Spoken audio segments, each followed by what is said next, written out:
The tow truck's cable was 3 feet from the rusted frame when the old woman's voice cut through the crowd like a blade. "Stop! Don't touch that car!" 30 wealthy collectors froze. CEO Scarlett Vaughn's perfectly composed face went pale, and 7-year-old Lily Cole, tears still wet on her cheeks, looked up from her father's arms as the legendary Victoria Bennett pushed through the crowd toward the vehicle everyone had been laughing at for the past 20 minutes. Do you people have any idea what you're about to destroy? Before you hear how we got here, hit that like button and drop a comment with your city. I want to see how far this story travels. The morning started the way every Saturday morning started for Ethan Cole. Burnt toast, weak coffee, and his daughter Lily sitting at their kitchen table with marker stains on her fingers and a drawing she'd been working on since Thursday. "It's a horse," she said, not looking up. "I can see that." Ethan scraped the blackened edges off the bread over the sink. "Why's it got 3 legs?" "It's not done yet." "Right, sorry." The apartment was small, 2 bedrooms, 1 bathroom, a kitchen that hadn't been updated since the early 2000s. The kind of place where the landlord's idea of fixing the heat was telling you to wear a sweater. But it was theirs. Had been for 5 years now, ever since Sarah died and left Ethan to figure out how to be both parents at once. He wasn't great at it. He tried. But there were days when trying felt like pushing a broken car uphill with no brakes and no destination. "Dad, you're burning the new toast." "Damn it!" He yanked the plug. Smoke curled toward the ceiling detector, which had stopped working months ago. He made a mental note to fix it, knowing he'd forget by Monday. Lily finally looked up. "Are we going to the auction today?" "That's the plan." "Can I bring Howard?" Howard was the stuffed horse she'd had since she was 2. One eye missing, the left ear barely hanging on, stuffing coming out of a tear in the belly that Ethan had tried to sew shut 3 times now. "Howard can come," Ethan said, "but he stays in the truck." "Deal." The Riverside County Farm liquidation auction wasn't the kind of event that drew crowds. It was April, overcast, threatening rain, and the farm in question had been abandoned for 8 years before the bank finally decided to unload everything: rusted equipment, broken furniture, a barn full of junk that nobody wanted and everybody knew it. Ethan pulled his truck into the dirt lot at 9:15. There were maybe a dozen other vehicles scattered around, mostly other mechanics looking for spare parts, a couple of antique dealers hoping to find furniture they could refinish and flip, and one guy in a suit who looked lost. "Stay close," Ethan told Lily as they climbed out. She had Howard tucked under one arm. "I always do." The auctioneer was a thick-necked man named Bert, who'd been doing county liquidations for 30 years and had the voice to prove it. Gravelly, loud, impatient. He stood on the flatbed of a truck with a clipboard and a microphone that barely worked. "Lot 47, Bert announced. "Miscellaneous tools, wrenches, sockets. Some of it's garbage, some of it might work." "Do I hear 20? 20, someone called. 25. 30. Ethan wasn't interested in tools. He had enough of those. He was interested in the back corner of the barn, where he'd spotted something during his walkthrough that morning. A tarp-covered shape that nobody else had bothered to look under. Most people saw a pile of junk.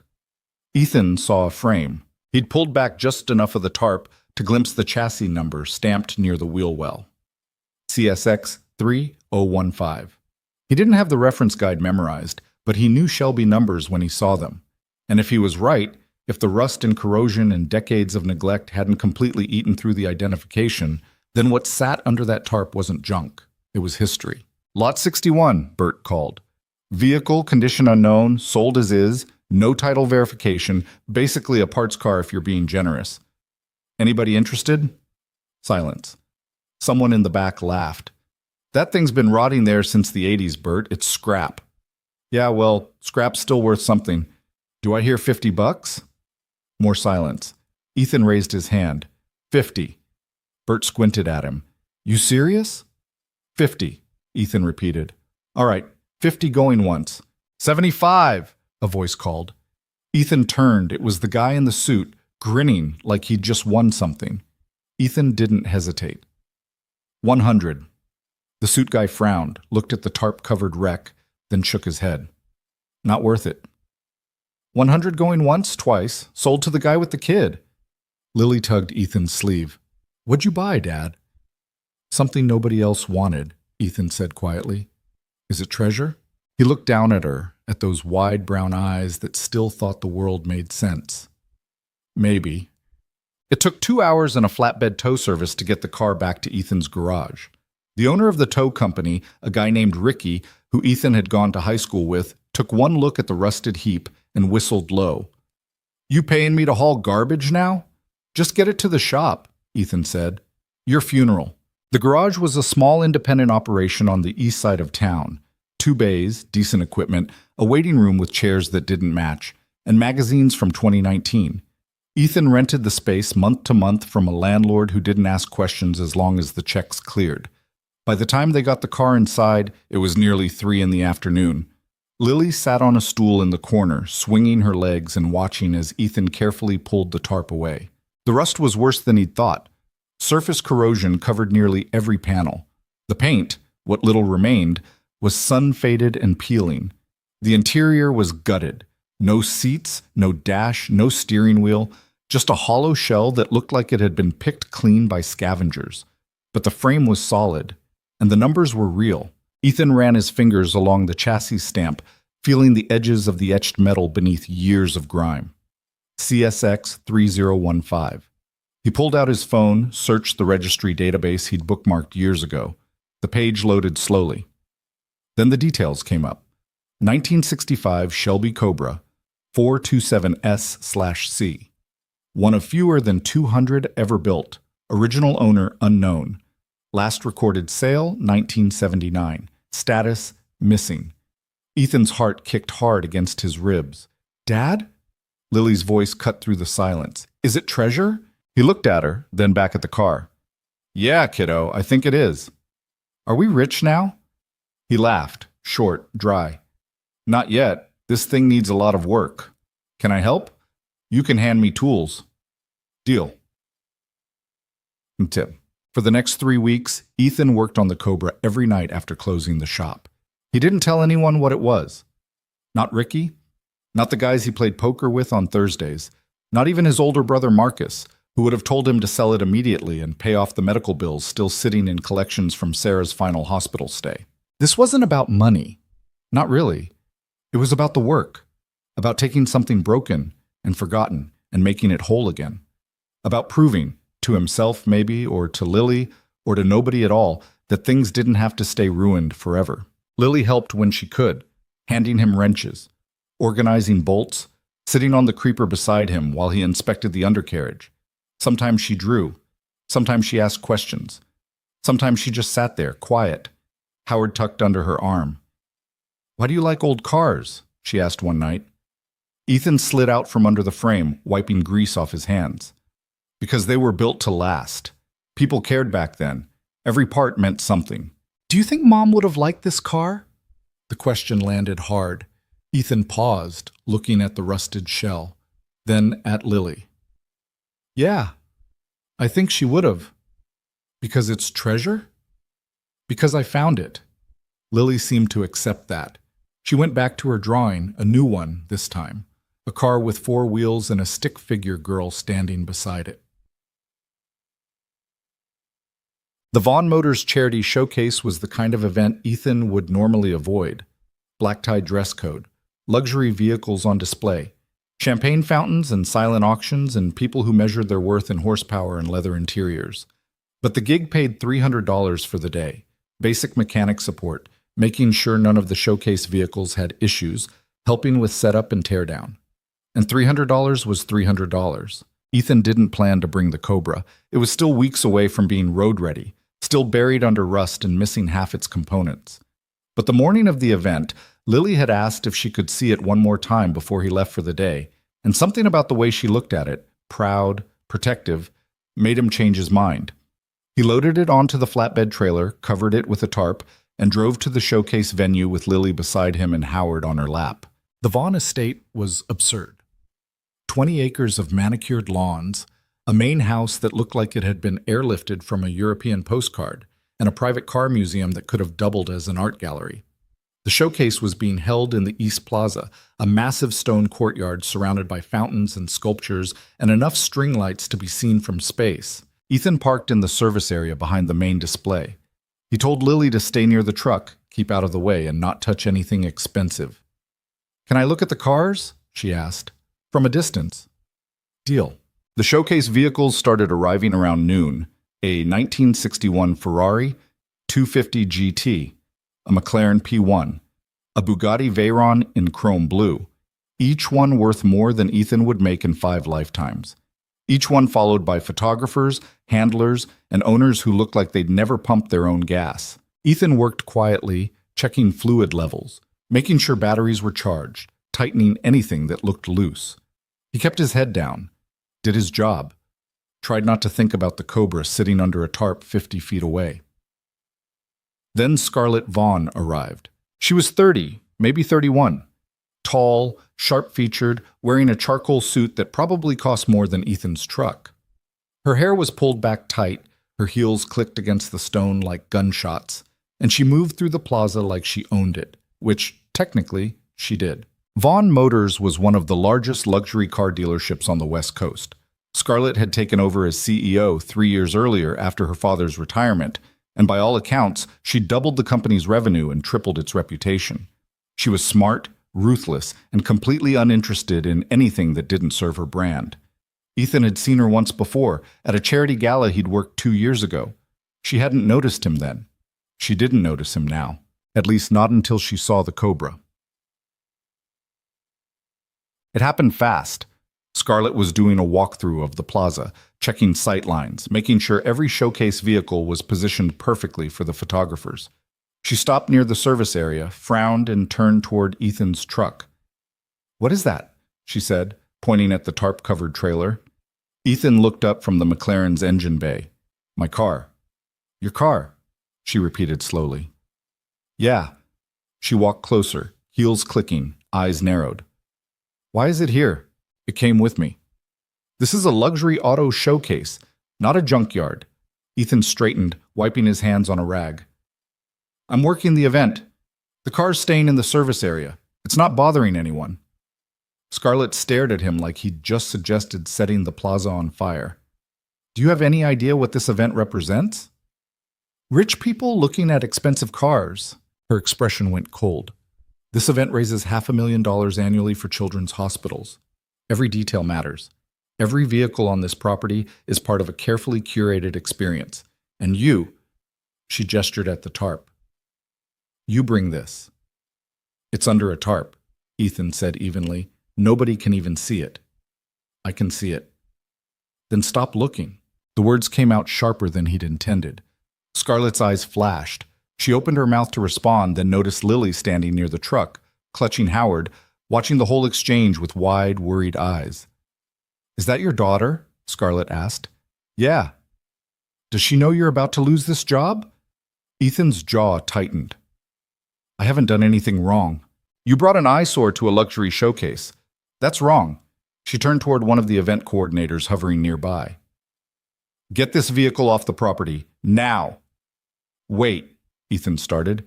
"I don't wait," Scarlett said. "I make decisions, and my decision is that this," she pointed at the Cobra again, "doesn't belong here." Lily stepped forward, her voice small but steady. "It's not an eyesore." Scarlett looked down at her, surprised. "Excuse me? My dad found it. He's fixing it. It's special." "Sweetheart," Scarlett said, her tone softening slightly. "I'm sure it's special to you, but this is a professional event. We have standards." "It's a Shelby," Ethan said quietly. Scarlett blinked. "What?" "The car. It's a 1965 Shelby Cobra 427. Original frame, authentic chassis number." For a moment, Scarlett just stared at him. Then she laughed, short, disbelieving. "You expect me to believe that pile of rust is a Shelby Cobra?" "I don't expect you to believe anything," Ethan said. "But it is." "Then why does it look like it belongs in a scrap heap?" "Because nobody took care of it. Until now." Scarlett shook her head slowly, her smile sharp and humorless. "You're serious?" "Yeah." "You actually think—" She stopped, looking at the tarp again, then back at Ethan. "Do you have documentation, registration, any proof at all?" The chassis number stamped on the frame. "Of course it is." Her voice dripped with sarcasm.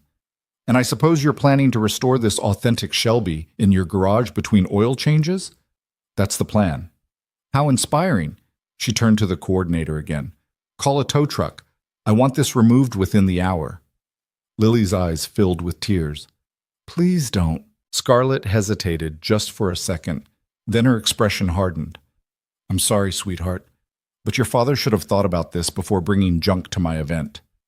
It's not junk! Lily's voice broke. It's treasure! The word hung in the air. Desperate, childish, true. Scarlett looked uncomfortable now, but she didn't back down. The truck's been called. If you want to keep your job for the rest of the day, I suggest you move your vehicle to the employee lot and leave the, she gestured vaguely at the Cobra, the treasure for the professionals to handle. Ethan's hands curled into fists. Not from anger, from the specific crushing frustration of knowing he was right and having absolutely no way to prove it that would matter to someone like her. You're making a mistake, he said quietly. No, Scarlett replied. You made the mistake. I'm fixing it. She walked away, heels clicking, back straight, completely confident that she'd just solved a problem. Lily looked up at Ethan, tears spilling over now. Dad? It's okay, he said, even though it wasn't. We'll figure it out. But he didn't know how. The tow truck arrived 30 minutes later, a flatbed hauler with a driver who looked like he'd rather be anywhere else. A small crowd had started to gather near the service area, drawn by the commotion. Guests in tailored suits and cocktail dresses, photographers with cameras ready, a few collectors who'd heard the word Shelby and wanted to see what the fuss was about. Scarlett stood near the plaza entrance, arms crossed, watching like a supervisor, making sure a problem got handled correctly. The driver hopped out of the truck, clipboard in hand. Somebody call for a removal? That one, Scarlett pointed at the Cobra. The driver walked over, lifted the edge of the tarp, and let out a low whistle. Damn, that's rough. It's garbage, Scarlett said. Load it up. You want me to take it to the yard? I want it gone. Ethan stepped forward. You can't just take my car. The driver looked between them, confused. Who's paying for this? I am, Scarlett said, as compensation for the inconvenience. You don't get to decide that, Ethan said, his voice harder now. Actually, I do. This is my property. Your vehicle is in violation of the event agreement you signed when you accepted this job. Section 12, subsection C, no personal property on site without prior approval. Ethan stared at her. You're seriously doing this? I'm seriously protecting my event's reputation. By stealing my car? By removing a liability. She nodded to the driver. Load it. Lily's voice cut through the tension, sharp and breaking. No, don't! She ran toward the Cobra, Howard clutched tight, tears streaming down her face. Ethan caught her before she reached the trailer, pulling her back gently. Lily, stop. They can't take it. She was sobbing now, the kind of full-body crying that kids do when the world stops making sense.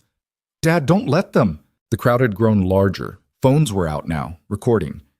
Ethan could see the exact moment Scarlett realized this wasn't just a logistical problem anymore. It was a PR disaster in progress.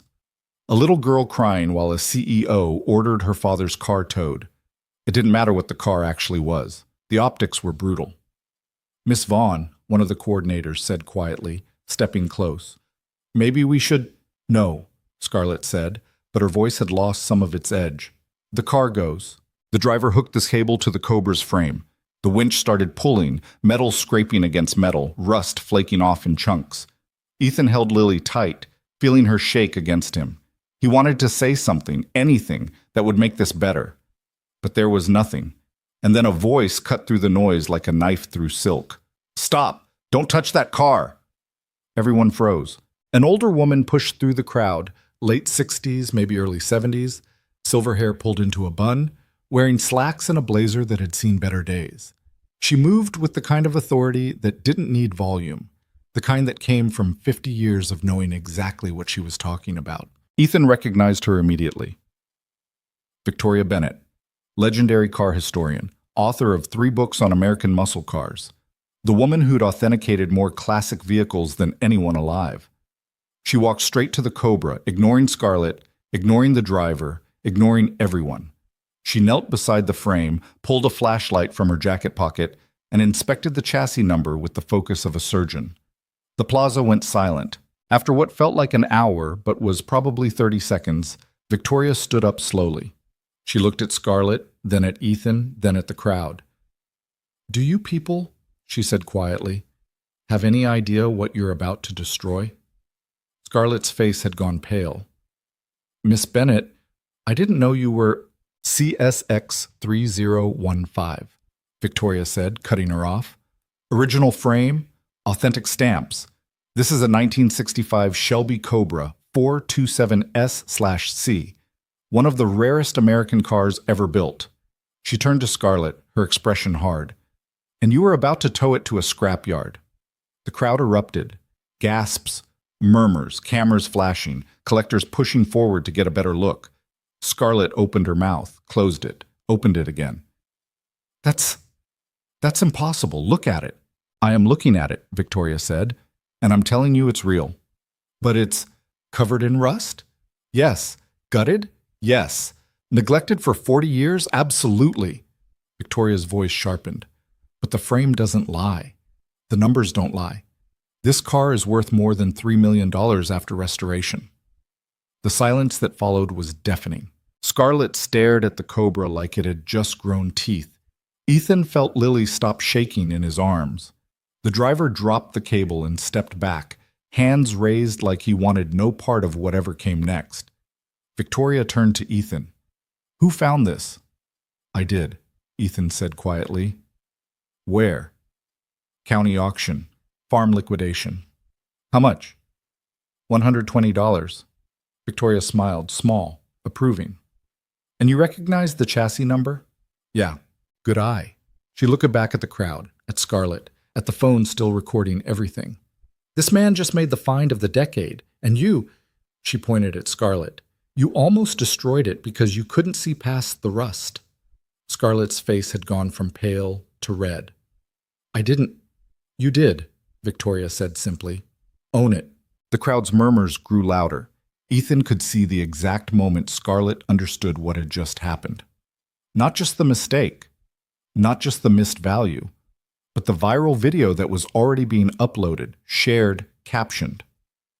CEO tries to tow mechanic's $1 million car while his daughter begs her to stop. The kind of story that didn't need context to spread, the kind that destroyed reputations in hours. Scarlett looked at Ethan, at Lily, at the Cobra. I didn't know." "Yeah," Ethan said quietly. "You didn't ask, either." The words landed like a slap. Scarlett flinched but didn't respond. Around them, the showcase continued, guests drifting back toward the luxury vehicles, photographers still snapping pictures, the tow truck driver quietly unhooking the cable and backing away. But the damage was done. Victoria put a hand on Ethan's shoulder. "You planning to restore this?" "That's the plan." "Good. I know people. I'll get you a contact list. Best Shelby experts in the country." She glanced at Lily, who was still clutching Howard but had stopped crying. "What's your name, sweetheart?" "Lily." "You helped your dad find this treasure." Lily nodded, sniffling. "Then you're part of history now," Victoria said gently. "Don't forget that." She turned and walked away, disappearing into the crowd as quickly as she'd appeared. Ethan stood there, still holding Lily, still processing what had just happened. The Cobra sat behind him, rusted, broken, worth millions. But in that moment, all he could think about was the look on his daughter's face when Scarlett had ordered it towed. That was the part that mattered. Not the money, not the recognition, the fact that Lily had believed in the treasure even when nobody else did. Scarlett approached slowly, her earlier confidence completely gone. "Mr. Cole." Ethan. She swallowed hard. "I owe you an apology." "You owe my daughter an apology," Ethan said quietly. Scarlett looked at Lily, then crouched down to her level. "I'm sorry. I was wrong. Your dad's car is very special, and you were right to protect it." Lily stared at her for a long moment. Then, in that blunt way only 7-year-olds can manage, she said, "You were mean." "I was," Scarlett admitted, "and I'm sorry." Lily seemed to consider this. Finally, she said, "Okay." Scarlett stood up, looking at Ethan again. "If there's anything I can do—" "There's not," Ethan said. "We're good. I'd like to help with the restoration, funding, contacts, whatever you need. I appreciate that, but I've got it covered. Are you sure? Yeah. He looked at the Cobra, then back at her. This isn't about money. It's about the work. Scarlett nodded slowly, understanding or pretending to. Well, if you change your mind, I won't. She left without another word, heels clicking away across the stone plaza. Ethan loaded Lily into the truck. The Cobra stayed on the trailer, tarp pulled back now, fully visible to anyone who cared to look. Collectors were still circling it, taking pictures, murmuring about frame numbers and restoration costs. But Ethan didn't care about any of that. He climbed into the driver's seat, started the engine, and pulled out of the plaza slowly, carefully, the flatbed trailer rolling behind him. Lily was quiet for a long time. Then she said, "Dad? Yeah, kiddo? Are we really rich now?" Ethan smiled. "Not yet. Still gotta fix it first." "Will it take a long time?" "Probably." "Can I still help?" "Always." She settled back into her seat, Howard tucked under her arm, and closed her eyes. Behind them, the Vaughn Motors Charity Showcase continued. Luxury cars gleamed under string lights. Champagne flowed. Photographers captured perfect moments for glossy magazines. But the story everyone would remember, the one that would spread across social media, get picked up by local news, turn into a feel-good viral moment, wasn't about the Ferraris or the Bugattis. It was about the mechanic who saw treasure in rust. And the little girl who believed him. The drive home should have felt like victory. It didn't. Ethan kept both hands on the wheel, eyes fixed on the road, hyper-aware of the flatbed trailer behind him carrying $3 million in rusted metal. Every pothole felt like a threat. Every semi-truck that passed felt too close. The Cobra wasn't insured for what it was actually worth. Hell, it wasn't insured at all beyond basic liability. If someone rear-ended him right now, if a tire blew, if anything went wrong, that was it. Game over. Lily had fallen asleep 20 minutes into the drive, her head pressed against the window, Howard clutched to her chest. The streaks from her tears had dried on her cheeks, leaving faint salt lines that caught the late afternoon light. Ethan's phone buzzed in the cup holder. Then again.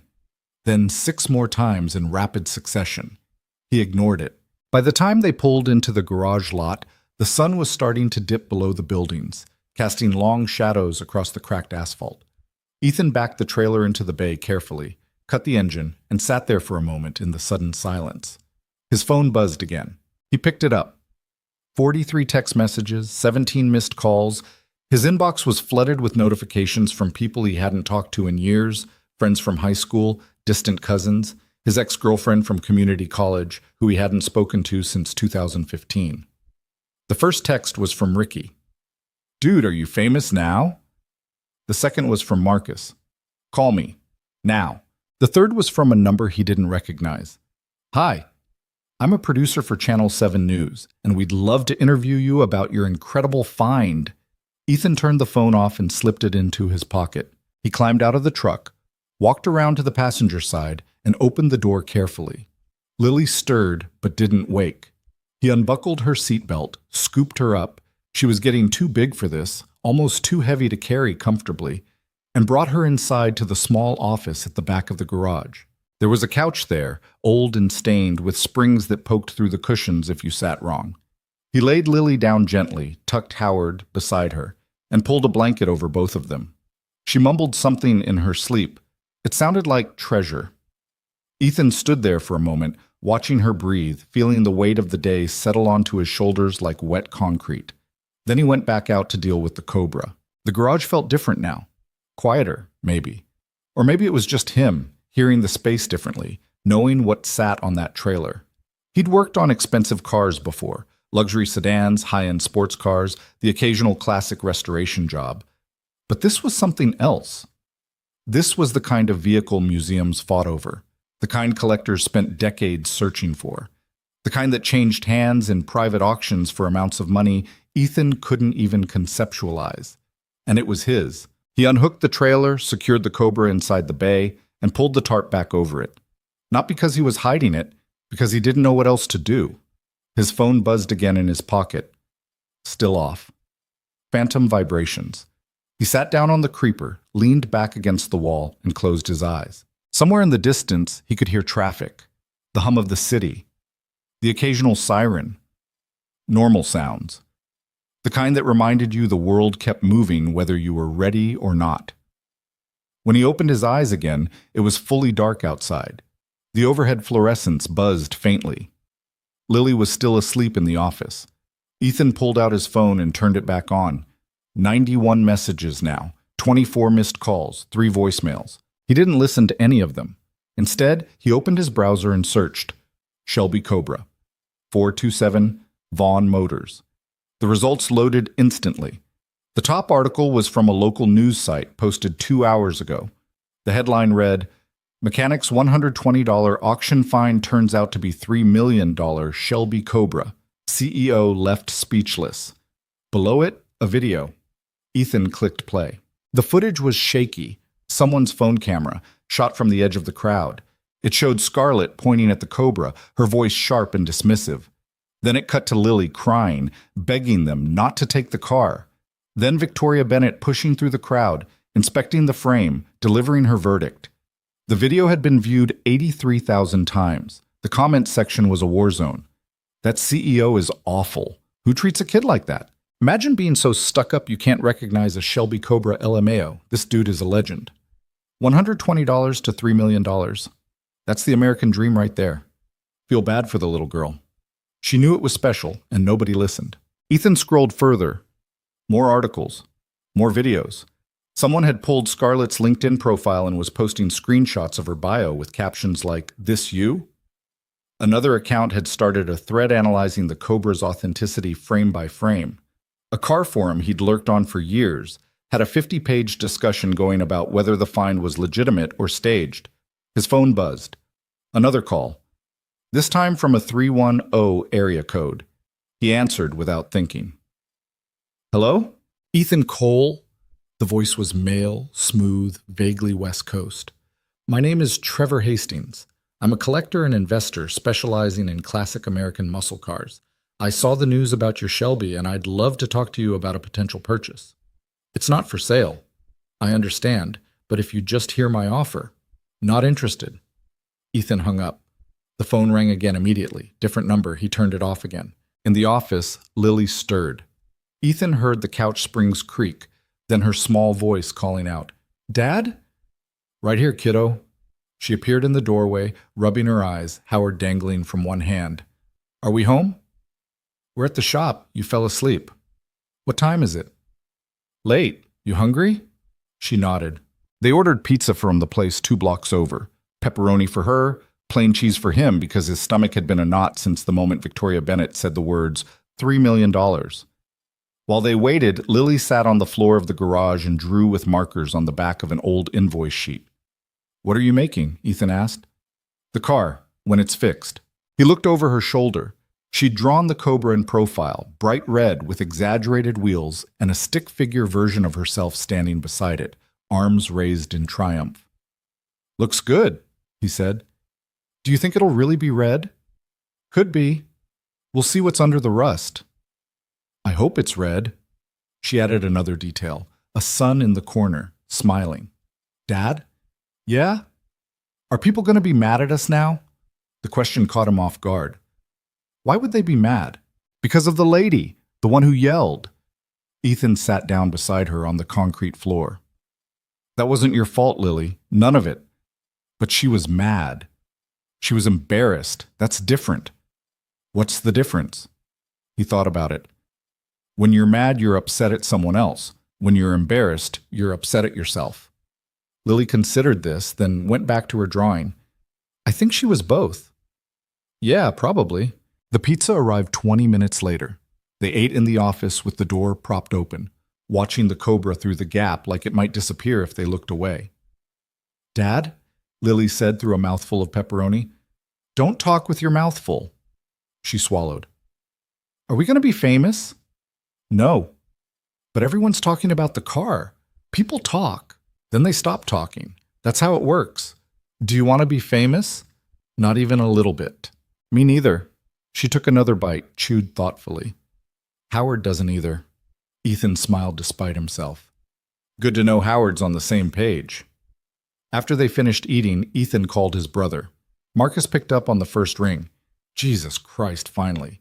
I've been trying to reach you all day. I know. Have you seen the videos? Some of them. This is insane, man. Do you know how many people are talking about this? I've had 3 people at work ask me if I'm related to you. My boss sent me the article. My boss, Ethan. Sorry. Don't apologize. This is incredible. You just made the find of the century. I bought a car at an auction. A $3 million car. It's not worth $3 million yet. It's worth scrap metal and potential.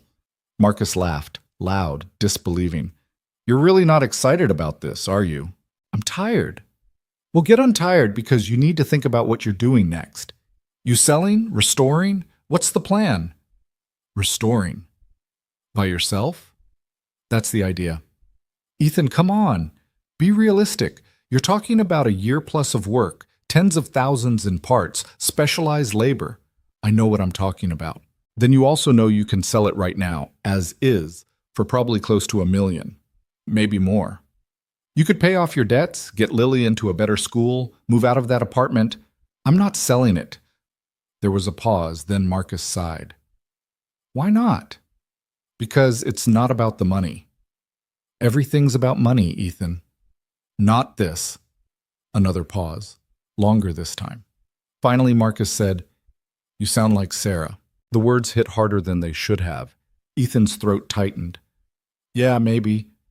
Look, I'm not trying to tell you what to do, but think about Lily. Think about what that money could do for her. I am thinking about her. Are you?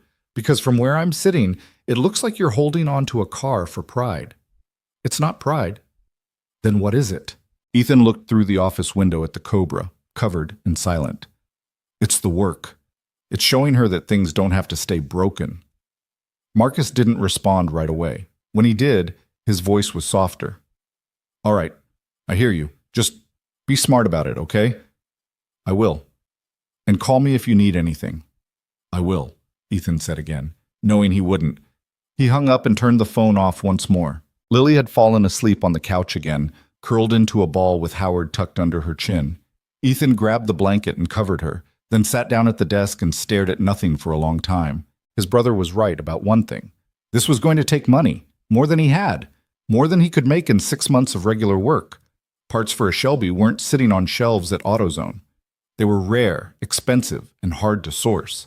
He'd need specialists, metal fabricators, paint experts, people who knew the difference between authentic restoration and expensive guesswork. He pulled out a notebook and started making a list. Engine rebuild, suspension, brakes, interior, paint. Every line item felt like another $1,000 he didn't have. By the time he finished, the total came out somewhere north of $70,000. He stared at the number, then closed the notebook. His phone buzzed on the desk. Still off. Still phantom vibrations. He turned it back on one more time. The messages had slowed, but there were still new ones coming in. Most of them were strangers. A few were reporters. One was from Victoria Bennett. He opened hers. Ethan, this is Victoria. I don't give out my number often, but I wanted to reach out personally. What you found is significant, not just monetarily, but historically. If you're serious about restoring it, I can connect you with people who will do it right. No pressure, just wanted you to know the offer stands. VB. Below the message was a phone number. Ethan saved it, but didn't reply. Instead, he opened his email and found the contact list Victoria had mentioned at the showcase. She'd already sent it. 20 names, all specialists, all with notes about their expertise. Frame restoration, engine work, upholstery, paint matching. He read through the list twice, memorizing names, trying to figure out who he could afford and who was out of reach. Then he saw the last name on the list. Scarlett Vaughn, Vaughn Motors. Note, she asked to be included, said she wants to help however she can. Take that for what it's worth. VP. Ethan stared at the name for a long time. Then he closed the email and shut the laptop. The next morning, the garage phone rang at 7:30. Ethan had just finished making coffee. Burnt again, because the machine was older than Lily and twice as temperamental. He picked up the receiver, expecting a customer. Cole's Garage. Mr. Cole? The voice was professional, clipped. This is Janet Murrow from the LA Times. I'm working on a feature about your discovery, and I was hoping. He hung up. The phone rang again. He unplugged it. Lily wandered out of the office, still half asleep, Howard dragging behind her. Who was that? Nobody important. Can we have pancakes? We don't have pancake mix. Can we get some? Later, eat a granola bar. She made a face but didn't argue. They ate breakfast in silence, granola bars, orange juice from concentrate, the kind of meal that worked but didn't feel good. Afterward, Ethan drove Lily to school in the truck, the Cobra still sitting in the garage under its tarp. Are kids going to ask me about the car? Lily asked as they pulled up to the drop-off lane. Probably. What should I say? Tell them the truth. Your dad found a car. You helped. What if they don't believe me? Then they don't believe you. That's their problem, not yours. She nodded, unbuckled her seatbelt, and grabbed her backpack. Before she got out, she turned back. Dad? Yeah? I'm glad we didn't let them take it. Me too, kiddo. She climbed out, shut the door, and disappeared into the crowd of other kids streaming toward the building. Ethan sat there for a moment, watching her go, feeling the specific loneliness that comes with being a parent, the knowledge that no matter how much you try to protect them, the world's going to get in eventually. He drove back to the garage, parked, and stood in front of the Cobra for a long time. Then he pulled the tarp off completely. The rust looked worse in full daylight. Surface corrosion covered every panel, deep enough in places that the metal had started to flake. The frame was solid, but the body was a mess. Ethan ran his hand along the wheel well, feeling the rough texture, the years of neglect baked into every inch. This wasn't going to be a quick job. This wasn't going to be easy. And it sure as hell wasn't going to be cheap. But it was his. And that meant something. He spent the rest of the morning doing inventory. Every bolt, every bracket, every piece of the car that was still there. He took photos, measurements, notes. By noon, he had a better sense of what he was working with. The frame, solid. The suspension, salvageable. The engine, missing. The interior, gone. The body panels, 50-50. He'd need almost everything. His phone rang. He'd turned it back on out of habit, and now he regretted it. The number was local but unfamiliar. He answered, Yeah? Mr. Cole, this is Raymond Park from Classic Auto Restorations. I specialize in vintage American muscle, and I heard about your Shelby. I'd love to discuss a partnership. Not interested. I understand you're getting a lot of calls, but if you'd just... Ethan hung up. The phone rang again, different number. He turned it off and threw it in a drawer. For the next 3 hours, he worked in silence, cleaning the frame, removing loose rust, cataloging damage. The kind of work that didn't require thought, just repetition. It felt good, familiar, like the world made sense again as long as he kept his hands busy. At 2:30, someone knocked on the bay door. Ethan looked up. A man stood in the doorway, mid-50s, gray hair, expensive watch, polo shirt tucked into khakis. He had the look of someone who played golf on weekdays and owned a boat he only used twice a year. Help you? Ethan said. Ethan Cole? Depends who's asking. The man smiled, smooth, practiced. My name's Richard Calloway. I'm a private collector. I wanted to talk to you about your Cobra. It's not for sale. I haven't made an offer yet. Doesn't matter. Not for sale.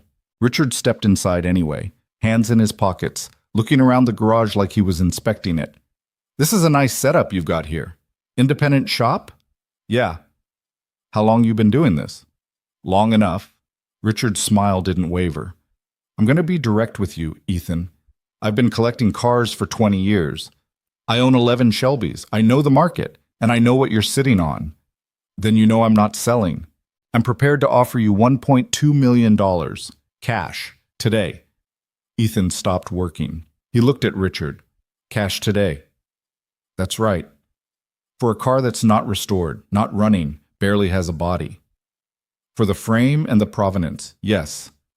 Ethan set down the wrench he'd been holding. Let me ask you something. Of course. If I sell you this car, what happens to it? Richard shrugged. I'll have it restored by professionals, display it in my collection, maybe bring it to a few shows. And then? And then I own a piece of history. Right. Ethan picked the wrench back up. Not interested. Ethan, you heard me. Richard's smile finally cracked. You're making a mistake. You think you can restore this yourself? You think you have the resources, the expertise, the connections to do this right? I'll figure it out. You'll ruin it, and then it won't be worth anything. Then I'll ruin it. Richard stared at him for a long moment. Then he pulled a business card from his wallet and set it on the workbench. When you change your mind, call me. I won't. Everyone changes their mind. He left without another word. Ethan looked at the business card, then threw it in the trash. The rest of the day passed in a blur. More phone calls. More visitors.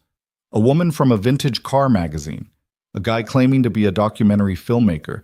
Someone who said they were a lawyer representing a potential buyer and refused to leave until Ethan threatened to call the cops. By the time he picked Lily up from school, he was exhausted. How was your day, he asked as she climbed into the truck. Everyone asked about the car. What'd you tell them? That it's treasure and that you're fixing it. Good answer. Tommy Jenkins said his dad said you should sell it. Tommy Jenkins' dad can mind his own business, Lily giggled. That's what I said. They stopped for groceries on the way home. Real groceries this time. Pancake mix, eggs, milk, vegetables that Lily wouldn't eat, but Ethan felt obligated to buy anyway. At the register, the cashier recognized him. Hey, you're the guy with the car, right? Ethan nodded. That's so cool, man.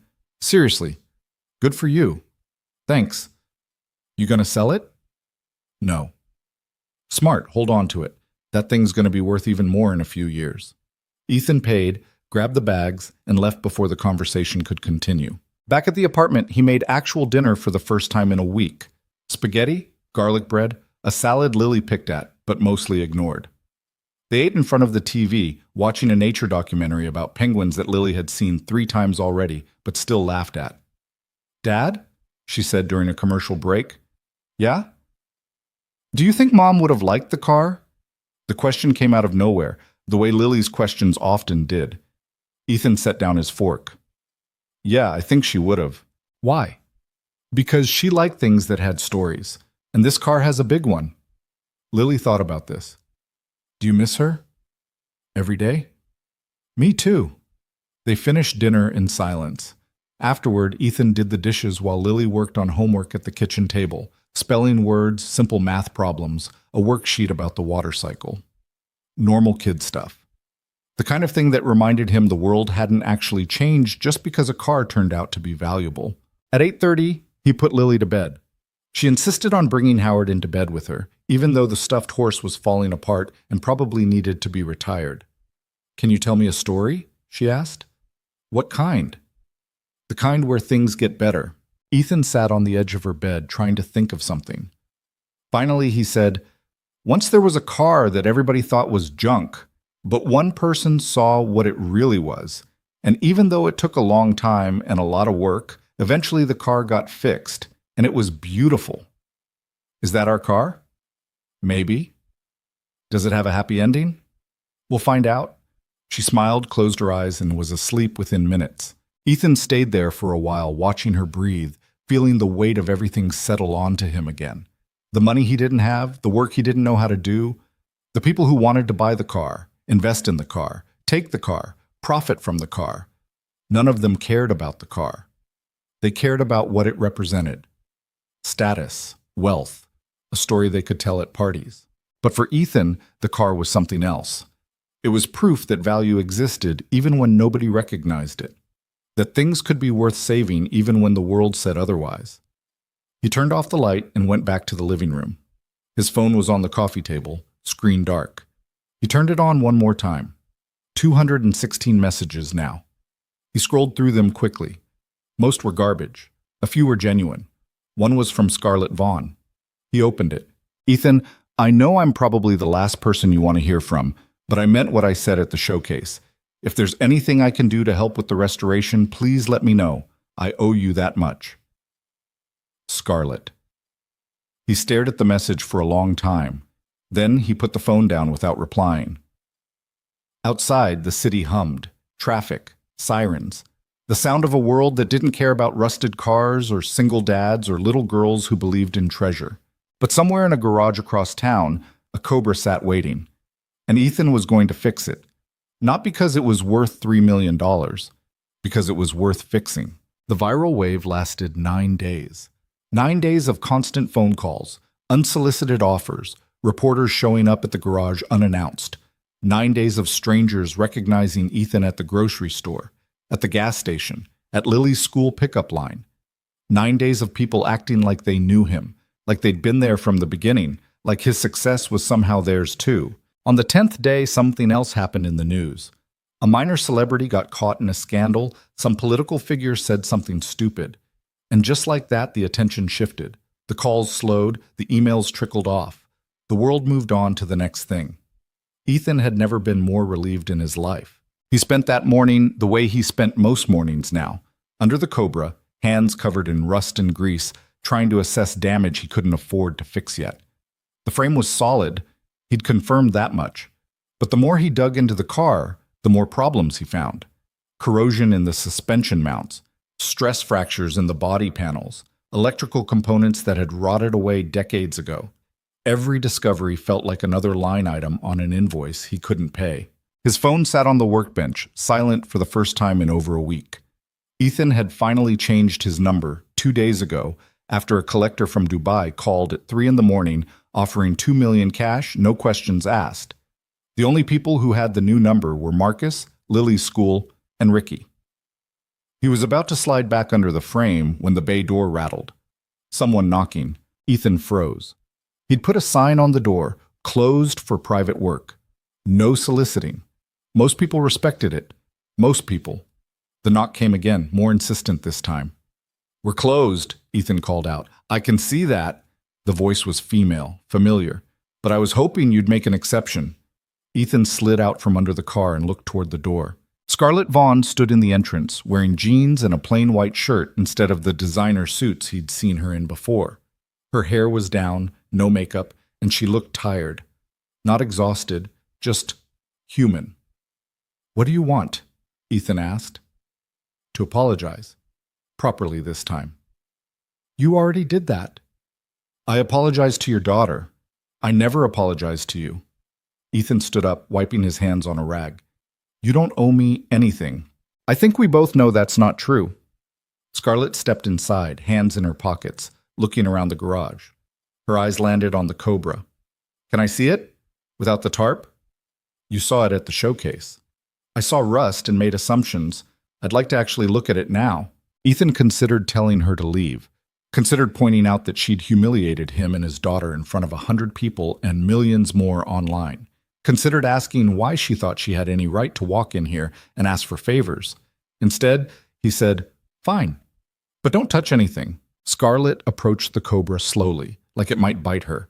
She crouched down near the front wheel well, studying the frame, the corrosion, the skeletal remains of what had once been a masterpiece.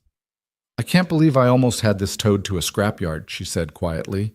"Yeah, you and everyone else at that auction." "That's not what I mean." She stood up, turned to face him. "I mean, I can't believe I was that blind, that arrogant. You weren't the only one who missed it, but I was the only one who tried to destroy it." She crossed her arms, looking uncomfortable. "I've been thinking about what you said, about needing a price tag before showing respect. You were right. Doesn't change anything. I know, but I wanted you to know I heard you." She paused. "I also wanted to make you an offer." Ethan's jaw tightened. "I told you, it's not for sale. Not that kind of offer." Scarlett pulled a folded piece of paper from her back pocket and handed it to him. "This is a list of contacts, restoration specialists, parts suppliers, metal fabricators, people I've worked with over the years. The best in the business." Ethan unfolded the paper. 20 names, each with a phone number and a brief note about their expertise. Some of the names matched Victoria's list. Some didn't. "Why?" he asked. "Because I owe you. And because I want to see this car finished." "You mean you want to be associated with it when it's done?" Scarlett flinched. "That's fair. And honestly, yeah, part of me does. But that's not the only reason." She gestured toward the Cobra. "This car deserves better than what I tried to do to it. And you deserve better than what I said about you. So if I can help, even a little, I want to." Ethan looked at the list again, then at Scarlett. These people don't work for free. I know. I can't afford them. I know that too. She took a breath. That's why I'm also offering to cover the restoration costs. Parts, labor, everything. No strings attached. The garage went silent. Ethan stared at her. You're joking. I'm not. Why the hell would you do that?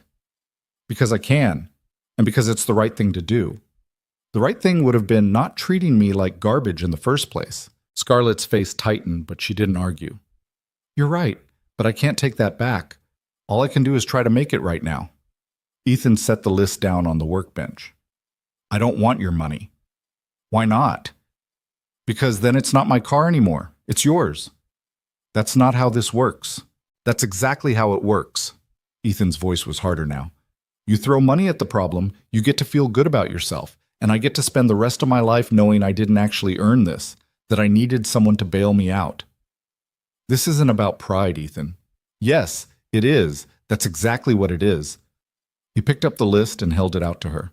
I appreciate the gesture, I do.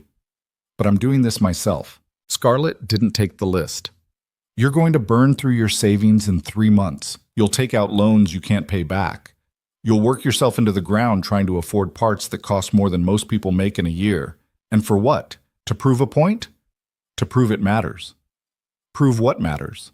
The work, the effort. The fact that I found this car and I'm going to fix it because it's mine. He set the list down again. You don't get that, do you? You've never had to fight for something nobody else believed in.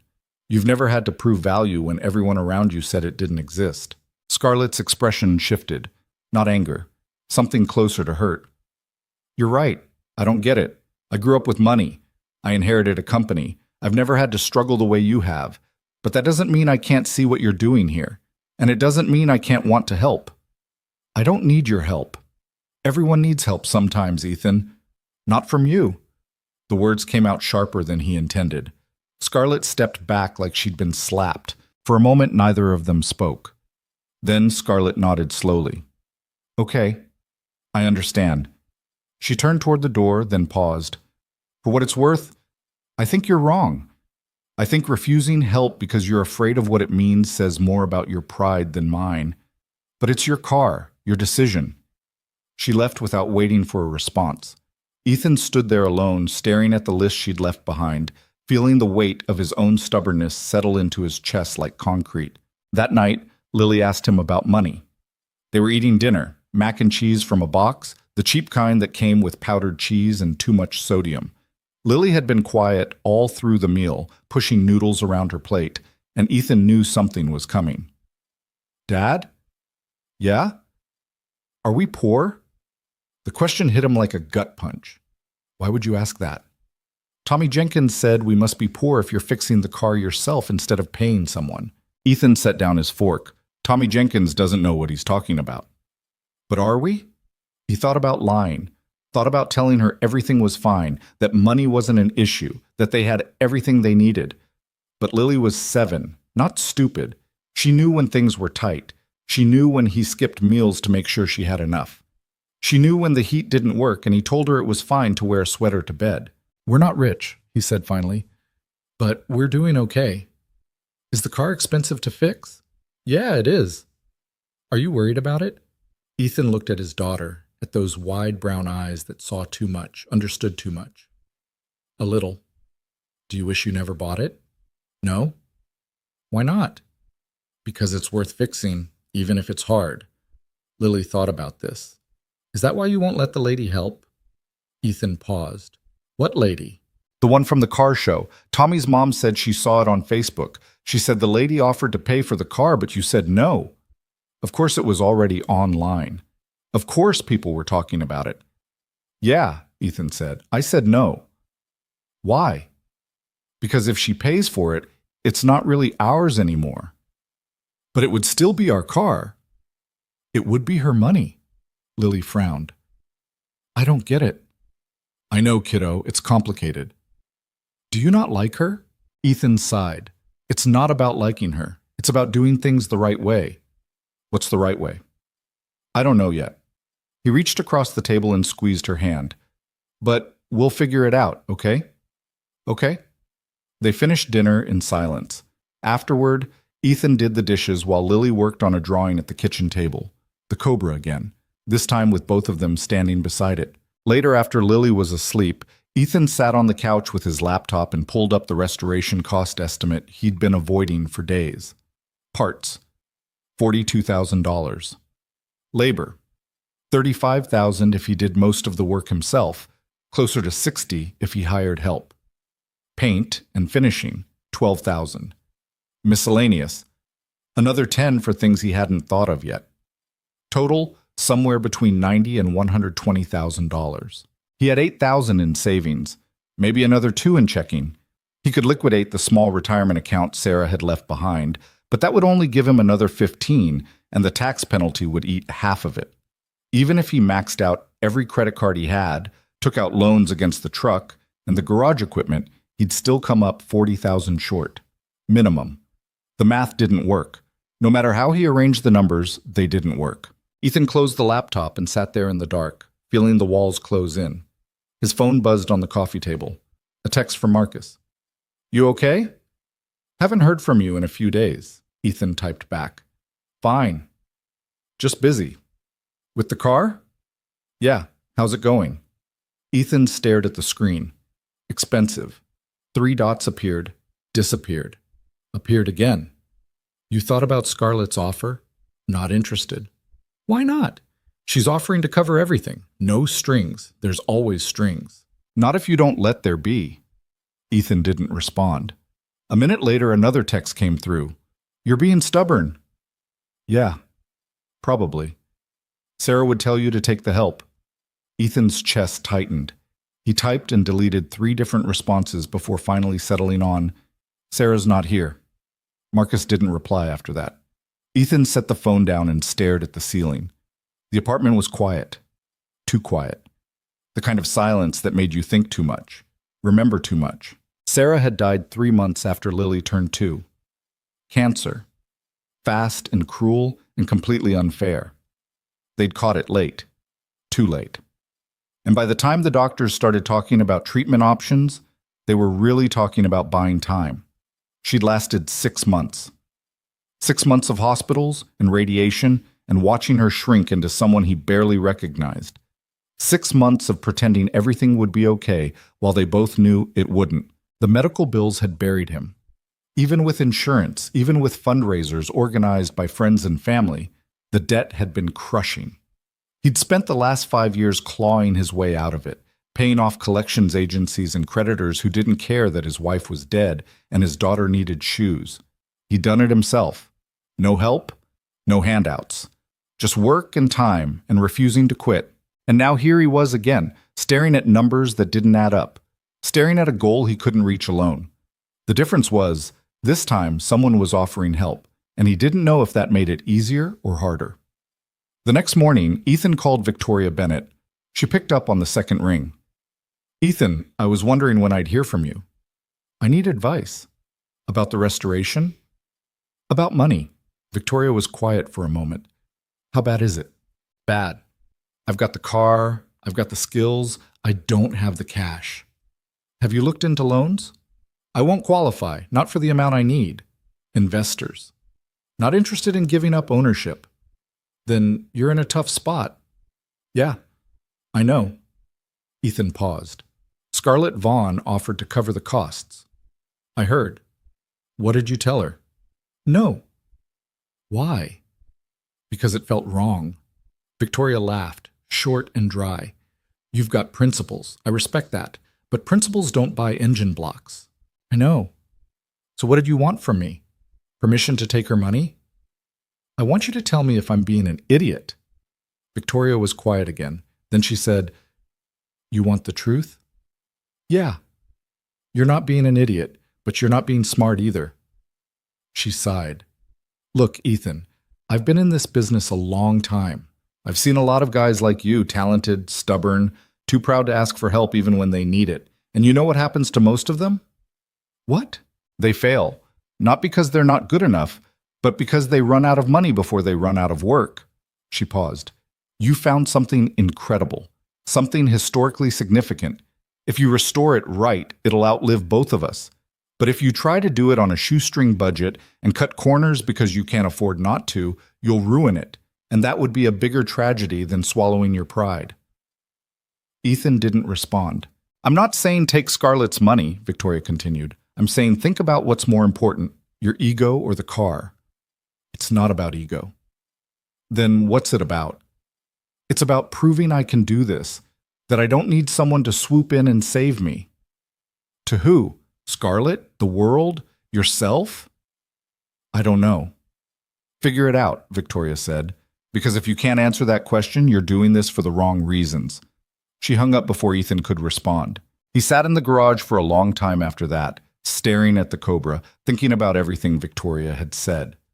Thinking about Sarah, about Lily, about the difference between pride and principle.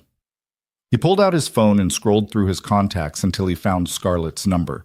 He'd saved it weeks ago, back when she first sent the message he'd ignored. His thumb hovered over the call button. He didn't press it. Instead, he put the phone away and got back to work. Over the next 2 weeks, Ethan tried to make the numbers work on his own. He called in favors from suppliers he'd worked with over the years. He scoured online marketplaces for used parts. He reached out to smaller restoration shops, asking if they'd be willing to work on trade or deferred payment. Most said no. The ones who said yes quoted prices that were only marginally better than the professionals. He was $15,000 into the project now, frame cleaning, rust treatment, some basic metal work, and he was already running low on funds. At this rate, he'd be broke by the end of the month. Lily noticed. She didn't say anything, but he could see it in the way she looked at him, the way she stopped asking for things, the way she ate her dinner without complaining even when it was the same meal 3 nights in a row. She was trying to help, and it was killing him. One night, after she'd gone to bed, Ethan sat at the kitchen table with the beer he didn't finish and Scarlett's business card in front of him. He'd pulled it out of the trash weeks ago, smoothed out the wrinkles, and kept it in his wallet ever since. He stared at it for 20 minutes. Then he picked up his phone and called. She answered on the 3rd ring. Hello? It's Ethan Cole. A pause. I wasn't expecting to hear from you. Yeah, well, here I am. Is everything okay? No, not really. He took a breath. I need to ask you something. Okay? Your offer, the one to cover restoration costs, is it still on the table? Silence. Then quietly, yes. Why? And don't give me the PR answer. I want the real reason. Scarlett was quiet for a long moment. When she spoke again, her voice was different, softer. Because I don't like who I was that day, and I don't like that your daughter saw it. I can't take back what I said or how I acted, but I can help you fix something beautiful, and maybe that's enough. Ethan closed his eyes. If I do this, if I take your money, I need you to understand something. What? This is still my car, my project.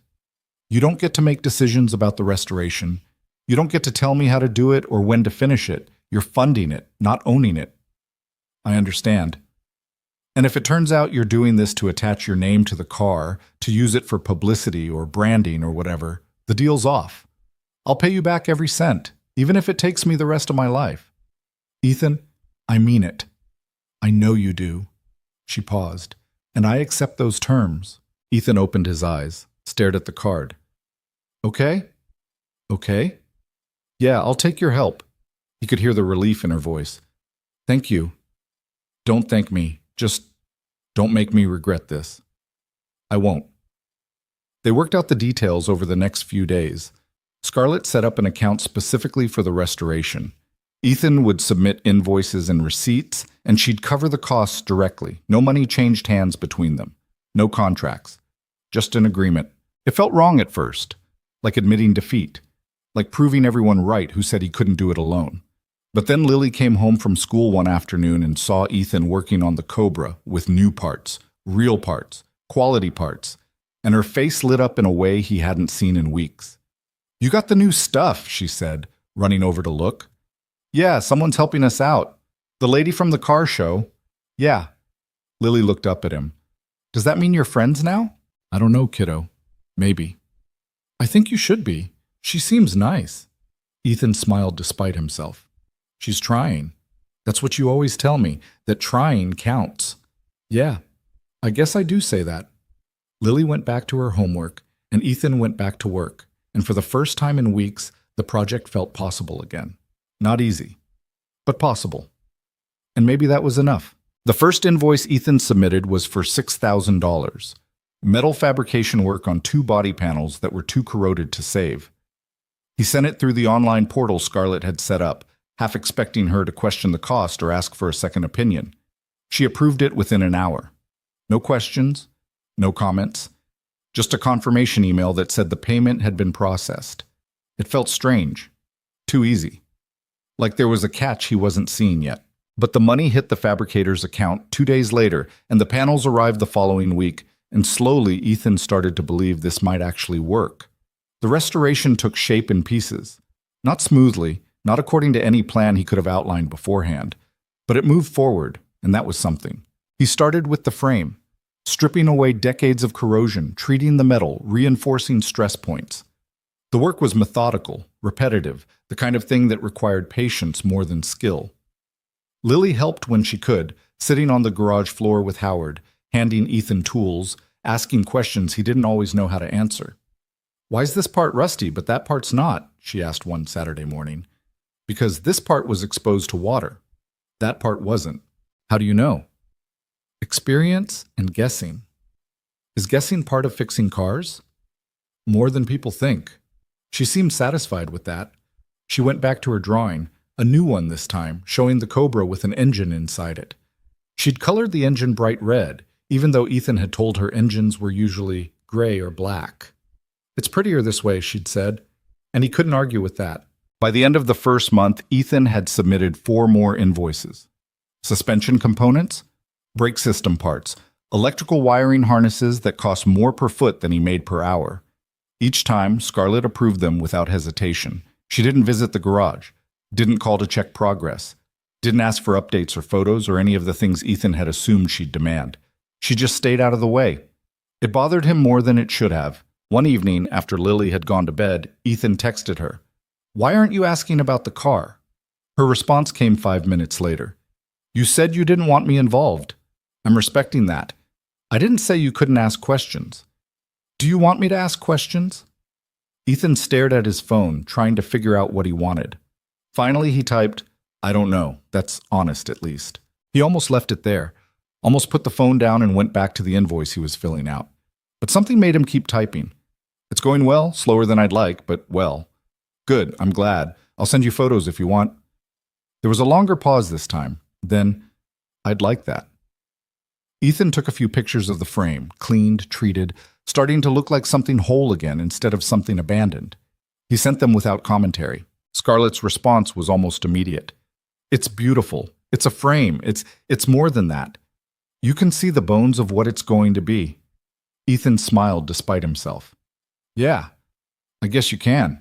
They started texting more after that. Not often, not daily, but enough that it stopped feeling weird. She'd ask how the work was going. He'd send progress photos. Sometimes she'd share articles about other Shelby restorations, or links to parts suppliers he hadn't heard of, or just random thoughts about cars she'd seen that day. It wasn't friendship exactly, but it wasn't nothing either. The second month was harder. The engine arrived, a correct spec 427 side oiler block that Ethan had sourced through one of Victoria's contacts. It was beautiful. It was also incomplete, needing a full rebuild before it could even be test-fired. Ethan had rebuilt engines before, plenty of them, but never one like this. Never one where every part had to be period correct, where every tolerance had to be exact, where a single mistake could cost thousands of dollars and weeks of work. He took his time, measured twice, cut once, checked and rechecked every specification against the original shop manual he'd bought for $200 from a collector in Ohio. Lily watched sometimes, sitting on her stool, legs swinging, asking questions that pulled him out of his own head. "What's that part do?" "It's a piston. It moves up and down inside the cylinder." "Why?" "Because explosions push it." "There's explosions in the car?" "Controlled explosions. That's how engines work." "That sounds dangerous." "It is if you do it wrong." "Are you doing it right?" Ethan looked at her. "I'm trying." That's what counts, she said, echoing his own words back at him. Then she went back to her drawing, and Ethan went back to the engine, feeling something tight in his chest loosen just a little. The rebuild took 3 weeks. When he finally had all the components assembled, cleaned, and ready for installation, he stood back and looked at it sitting on the engine stand and felt something he hadn't felt in a long time. Pride. Real pride. Not the defensive kind that came from proving people wrong, but the quiet kind that came from doing something difficult and doing it right. He sent Scarlett a photo. She called instead of texting. "Is that the engine?" she asked when he picked up. "Yeah." "It's incredible. When are you installing it?" "Next week. I need to finish the motor mounts first." "Can I come see it?" The question caught him off guard. "What?" "The garage, the car, the work you're doing. I'd like to see it in person, if that's okay." Ethan hesitated. Part of him wanted to say no, to keep this thing separate, protected, his. But another part, the part that had been texting her for weeks, sharing progress, slowly starting to trust that maybe she actually cared about this for the right reasons, wanted to say yes. "Yeah," he said finally. "You can come." "When's good for you?" "Saturday afternoon. Lily'll be there, though." "That's fine. I'd like to see her again anyway." They hung up, and Ethan stood there in the garage, wondering what the hell he'd just agreed to. Saturday came too fast. Ethan spent the morning cleaning the garage, sweeping the floor, organizing tools, moving the parts he wasn't using into some semblance of order. He told himself he wasn't nervous, told himself it didn't matter what Scarlett thought of his workspace or his methods or the progress he'd made. He was lying. Lily sensed something was up. "Why are you cleaning?" she asked, watching him from her stool. "Because it's a mess." "It's always a mess." "Yeah, well, not today. Is someone coming?" "The lady from the car show, Scarlett." Lily's eyes widened. "Really?" "Yeah, she wants to see how the car's coming along." "Are you nervous?" "No." "You're cleaning. You're always nervous when you clean." Ethan stopped sweeping and looked at his daughter. "When did you get so smart?" "I've always been smart." "You just don't notice." He laughed despite himself. "Fair enough." Scarlett arrived at 2:30, driving a Tesla that looked like it cost more than Ethan's entire garage. She parked in the lot, climbed out, and stood there for a moment, looking at the building like she was trying to decide if she'd made a mistake. Then she saw Ethan standing in the bay door and waved. He waved back. She was wearing jeans again and a light jacket, her hair pulled back in a ponytail. She looked more like a person and less like a CEO, and somehow that made Ethan more nervous, not less. "Hey," she said when she reached him. "Hey. Thanks for letting me come." "Yeah, sure." He stepped aside. "Come on in."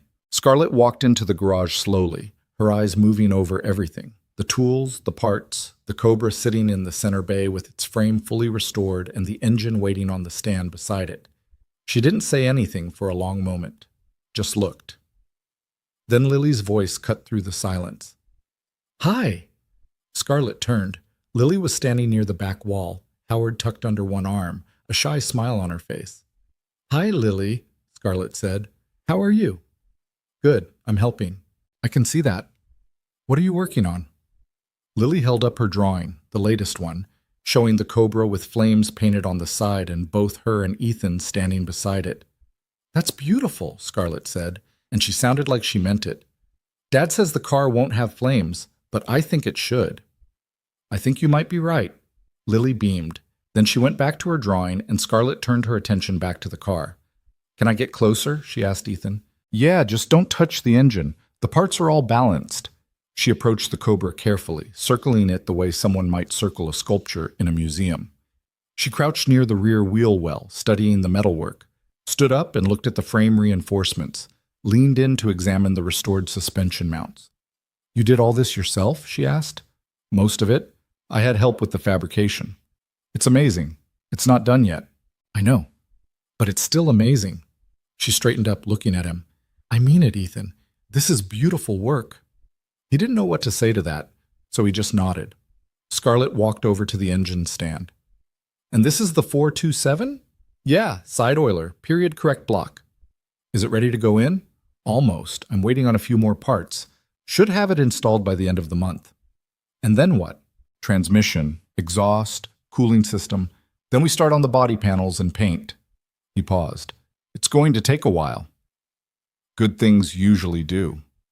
They stood there in silence for a moment, both looking at the engine, at the car, at the work that was still ahead. Then Scarlett said, I owe you an apology. Ethan looked at her. You already apologized. Not for that, for assuming you couldn't do this.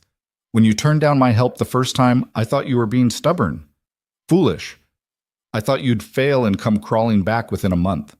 She met his eyes. I was wrong. You're not failing. You're building something real, and I should have trusted that from the beginning. Ethan didn't know what to say. He settled for, thanks. I mean it. This car's lucky to have you. I think it's the other way around. Scarlett smiled. Maybe it's both. She stayed for another hour. She didn't ask intrusive questions or try to give advice or do any of the things Ethan had been afraid she'd do. She just watched him work, asked Lily about her drawings, and seemed genuinely interested in the process. When she finally left, Lily walked her to the car. Are you going to come back? Lily asked. Do you want me to? Yeah, I think Dad likes when you're here, even if he doesn't say it. Scarlett laughed. I like being here too. Do you have kids? No, I don't. Why not? I've been too busy working, I guess. Lily thought about this. You should get some. They're fun. I'll keep that in mind. After Scarlett left, Ethan asked Lily what they'd talked about. Stuff, Lily said. What kind of stuff? Kid stuff. She asked if you were happy. What'd you tell her? That you're happier when you're working on the car. That's true. She said she was glad, and that she's sorry she was mean before. She told you that? Yeah, I told her it's okay. Everyone makes mistakes. Ethan pulled Lily into a hug. You're too smart for your own good, you know that? I know, she said, her voice muffled against his shirt. The work continued. Days turned into weeks. Weeks turned into months. The engine went in, then the transmission, then the exhaust system, custom built by a specialist in Arizona who'd worked on Shelby's before and knew exactly what he was doing. Every invoice Ethan submitted, Scarlett approved. Every progress photo he sent, she responded to with genuine enthusiasm. She visited the garage twice more, once to see the engine installed, once to see the first body panel test fitted. Each time, she and Lily talked more than she and Ethan did. And each time, Ethan noticed that Scarlett seemed more relaxed, more human, less like the person who'd tried to tow his car to a scrapyard. People changed. He was starting to believe that. By the 5th month, the Cobra was starting to look like a car again instead of a project. The frame was complete. The drivetrain was installed. The suspension was rebuilt. The electrical system was functional. What remained was the body and paint. The visible parts, the things that would determine whether this looked like a professional restoration or an expensive hobby. Ethan was nervous about this stage in a way he hadn't been about anything else. Mechanical work he understood.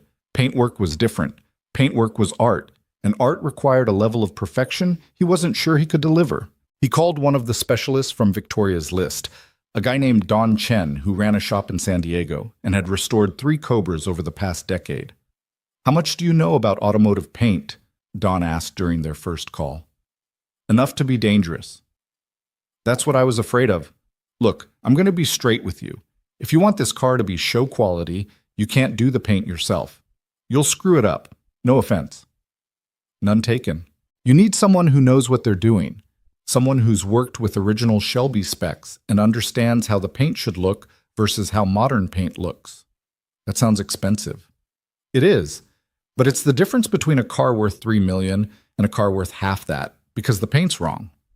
Ethan thought about this. How much are we talking? For the full job?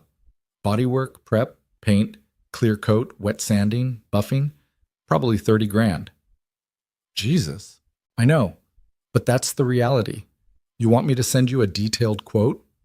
Yeah, please. The quote arrived 2 days later. $32,000, itemized down to the cost of sandpaper.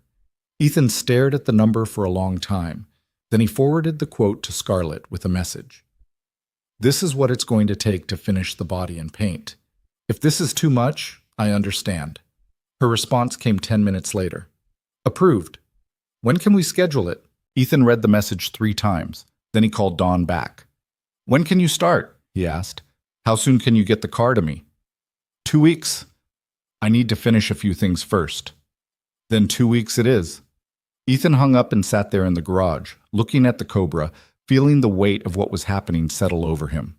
This was real. This was actually happening. He was going to finish this car. The night before Ethan was supposed to transport the Cobra to San Diego, Scarlett called. Hey, she said. Are you busy? Just finishing up some paperwork. Why? I wanted to ask you something, and I want you to be honest with me. Okay. Do you still resent me for how this started? Ethan paused. He'd been expecting a lot of questions, but not that one. I don't know, maybe a little. That's fair, but it's getting better. Why? Because you've been good to your word. You said you'd help, and you did. No strings, no ulterior motives, just help. I told you there wouldn't be strings.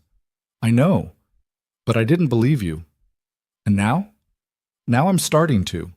Scarlett was quiet for a moment. Then she said, Can I tell you something? Yeah. I was raised to see value in terms of money. If something cost a lot, it mattered. If it didn't, it was disposable. My father taught me that. The company's built on that. And I never questioned it until that day at the showcase. What changed? You did. And Lily, the way you looked at that car. Not like it was worth millions, but like it was worth saving. The way she defended it, even though everyone was telling her it was junk, it made me realize I'd been looking at everything wrong. Ethan didn't know what to say. I don't expect you to forgive me, Scarlett continued. I don't even know if I've forgiven myself, but I want you to know that helping you with this car is the best thing I've done in years. Maybe ever. Scarlett, I'm not looking for thanks. I just wanted you to know. They sat in silence for a moment. Then Ethan said, For what it's worth, I think you're a better person than you give yourself credit for. You barely know me. I know you've been showing up. That counts for something. Does it? Yeah, it does. After they hung up, Ethan sat in the dark garage thinking about second chances, about mistakes and apologies and the hard work of becoming someone different than who you were. He thought about Sarah, about how she'd always believed people could change if they wanted to badly enough. Maybe she'd been right. The next morning, Ethan loaded the Cobra onto a transport trailer bound for San Diego. Lily stood beside him, watching the car disappear into the back of the truck. Is it going to be okay? She asked. Yeah. Don's one of the best. He'll take good care of it. When will it come back? 3 months, maybe 4. That's a long time. I know, but it'll be worth it. Lily nodded, then reached up and took his hand. Dad? Yeah, kiddo? I'm proud of you. Ethan's throat tightened. He squeezed her hand.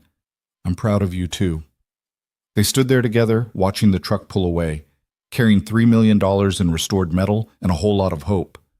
And for the first time in a long time, Ethan felt like maybe, just maybe, everything was going to work out. The 3 months without the Cobra felt longer than the 6 months before it. Ethan filled the time with regular work, oil changes, brake jobs, the kind of routine maintenance that paid bills but didn't require much thought. The garage felt empty without the Cobra sitting in the center bay. Too quiet. Like something vital had been removed and the space hadn't figured out how to compensate yet. Lily felt it too. She still came to the garage after school, still sat on her stool with Howard, but now she just did homework or drew pictures of the car from memory instead of watching Ethan work on the real thing. Do you think it's going to look different when it comes back? She asked one afternoon. Yeah, a lot different. Good different or bad different? Good different. It'll actually look like a car instead of a project. Will you still work on it? A little. Final assembly, testing, breaking in the engine, but the hard part's done.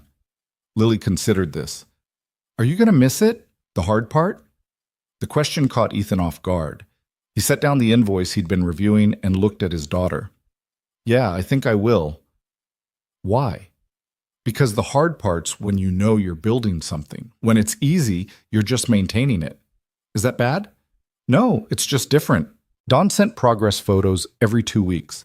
The body panels stripped down to bare metal. The first coat of primer. The base coat going on. The clear coat. Each image showed the Cobra transforming from a skeletal frame into something that looked like it had rolled off the factory floor in 1965. Ethan shared every photo with Scarlett. She responded to each one with the same enthusiasm she'd shown from the beginning, and slowly Ethan realized that at some point over the past few months, she'd stopped being the person who'd humiliated him and become something else. Not quite a friend, not quite a business partner, something in between that didn't have a name yet. She started visiting the garage even though the car wasn't there. Not often, maybe once every couple weeks, but enough that Lily started asking when Scarlett was coming next, and enough that Ethan stopped being surprised when her Tesla pulled into the lot.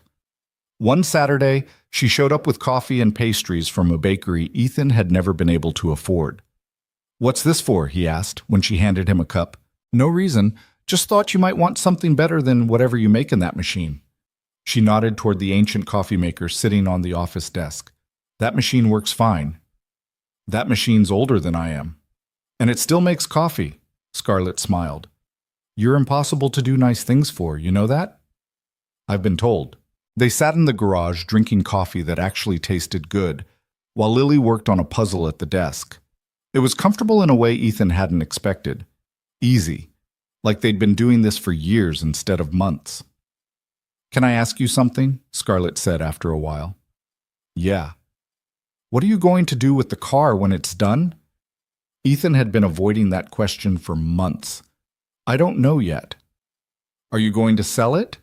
"No." "Keep it?" "Maybe. I haven't thought that far ahead." "You should, because once it's finished, people are going to ask. A lot." "I know." "And?" Ethan looked at the empty bay where the Cobra used to sit. "And I'll figure it out when it gets here." Scarlett didn't push. She just nodded and went back to her coffee. 3 weeks before the car was scheduled to return, Victoria Bennett called. "Ethan, it's Victoria. You have a minute?" "Yeah, what's up?" "I've been talking to some people in the collector community. Word's gotten out that your Cobra's almost finished." "I figured it would." "There's interest. A lot of interest. I've had 4 separate collectors reach out asking if you'd consider selling." "Not interested." "I told them that, but I wanted you to hear the numbers anyway." "Victoria, just listen.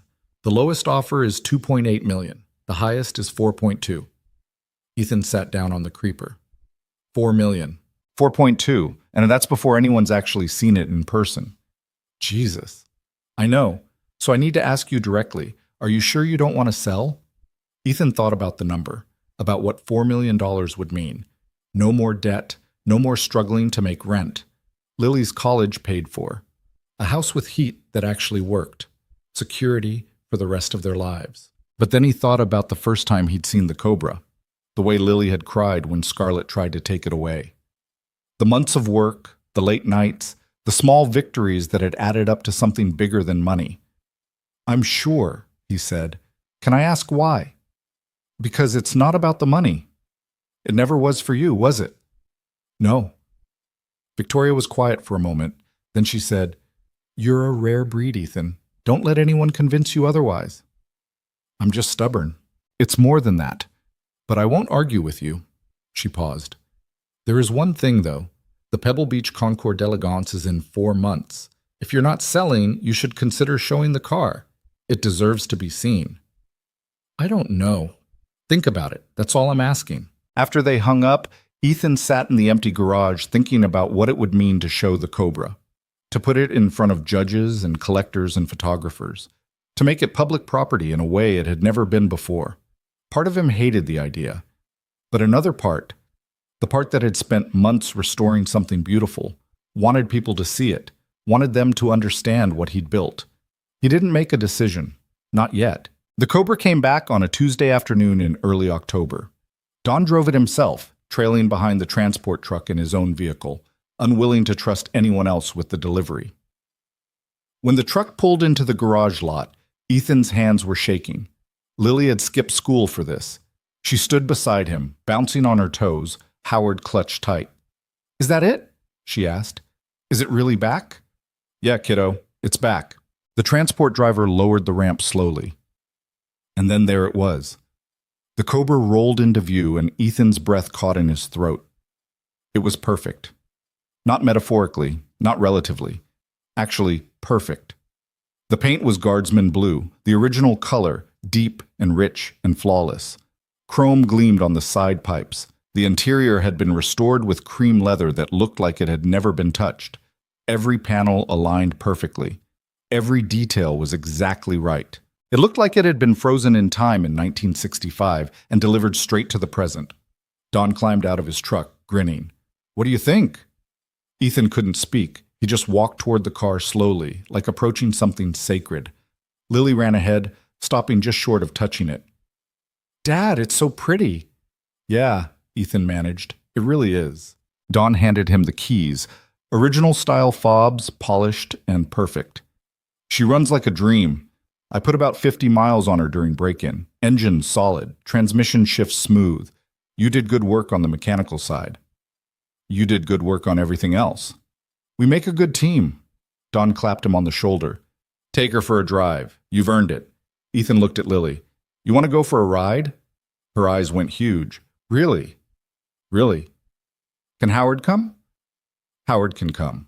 Ethan opened the passenger door. It moved on its hinges like silk, perfectly balanced, and helped Lily climb in. She sat there, Howard in her lap, looking around at the restored interior with something close to awe. He walked around to the driver's side, slid behind the wheel, and just sat there for a moment. The leather smelled new, but not wrong. The gauges were clear and precise. The steering wheel felt solid in his hands. He put the key in the ignition and turned it. The 427 roared to life, loud, aggressive, the kind of sound that made your chest vibrate. Lily squealed with delight. Don whooped from the parking lot. Ethan pressed the clutch, shifted into first, and pulled out of the garage slowly. The car handled like nothing he'd ever driven, responsive but not twitchy, powerful but not uncontrollable.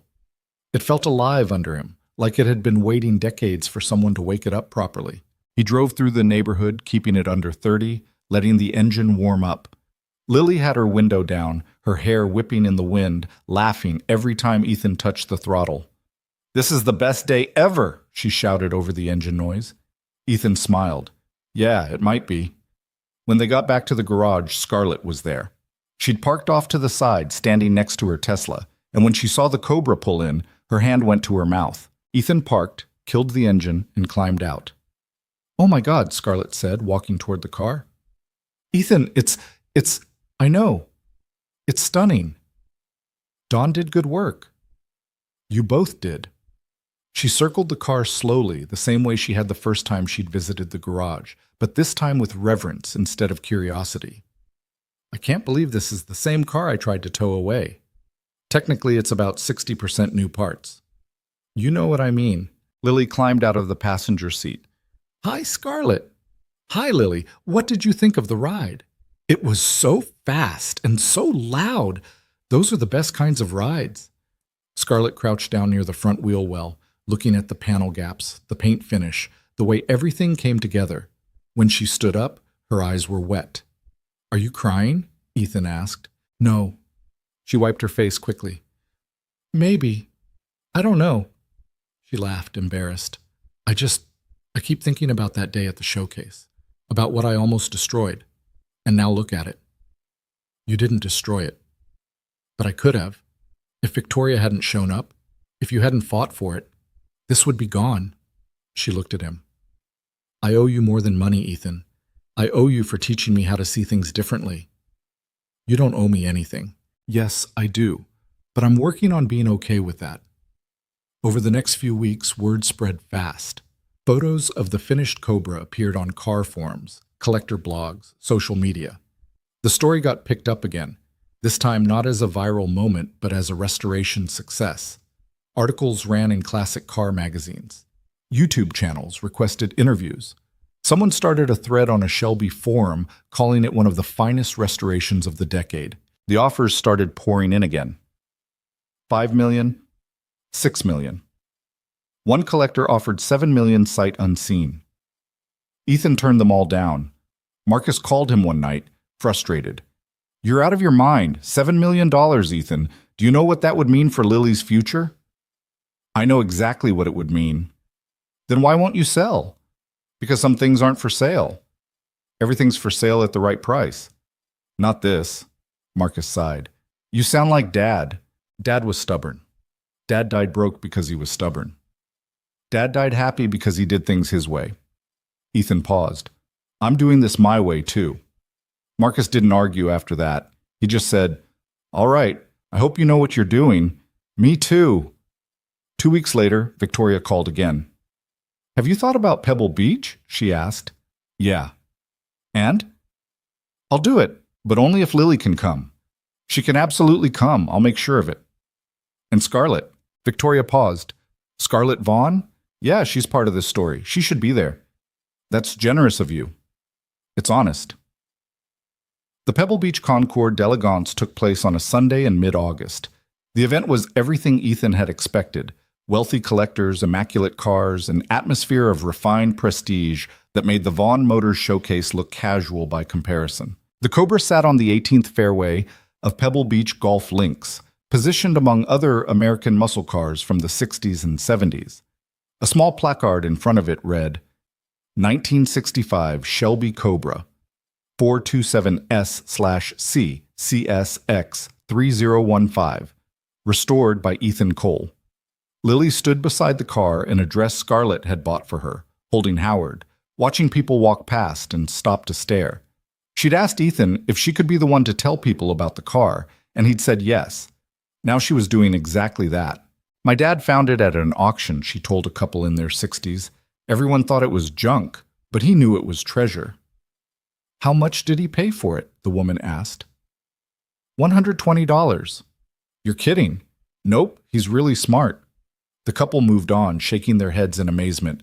Lily beamed. Scarlett stood off to the side, watching. She'd tried to stay out of photos, tried to remain in the background, but photographers kept finding her, kept asking about her connection to the car. Eventually, she'd stopped deflecting and just told the truth. I almost destroyed this car because I couldn't see past the rust. Ethan saved it, and he taught me something important in the process. What's that? A journalist asked. That value isn't always visible. Sometimes you have to trust that it's there even when everyone else says it's not. The quote showed up in 3 different articles the next day. Ethan spent most of the event talking to other restorers, collectors, and enthusiasts who wanted to know about the process. He answered their questions honestly, gave credit to Don and the other specialists who'd helped, and deflected every attempt to turn him into some kind of folk hero. I just did the work, he said over and over. That's all. But people didn't want to hear that. They wanted the story. The mechanic who found treasure, the single dad who bet everything on a rusted frame, the underdog who proved everyone wrong. Ethan let them have their story. It wasn't entirely accurate, but it wasn't entirely wrong either. Late in the afternoon, the judges made their rounds. They spent 20 minutes examining the Cobra, checking panel gaps, looking under the hood, reviewing documentation.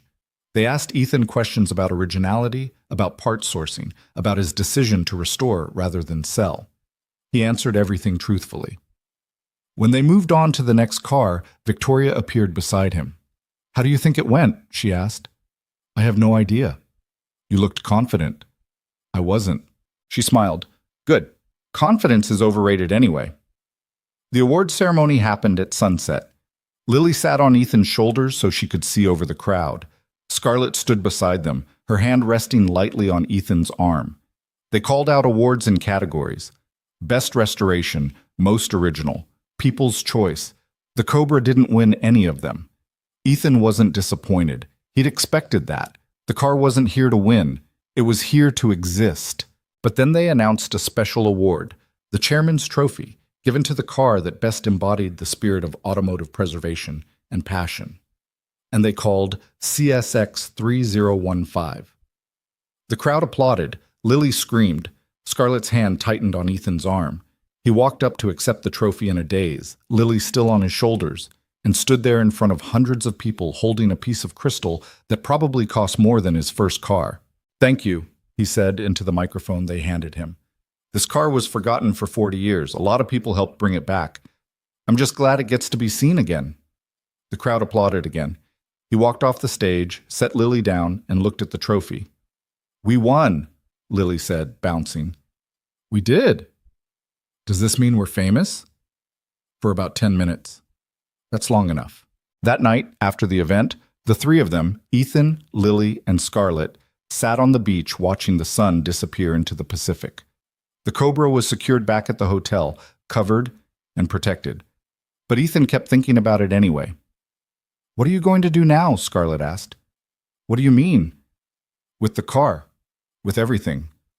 Ethan thought about it. "I'm going to drive it, take Lily to school in it sometimes, bring it to a few shows, let people see it." You're not going to sell it. "No." "Even though you could retire on what it's worth." "Even though?" Scarlett looked out at the ocean. "I don't think I would have made that choice. A year ago, I definitely wouldn't have." "What about now?"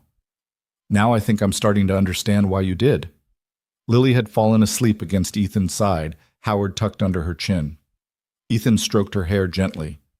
"Can I tell you something?" Scarlett said. "Yeah.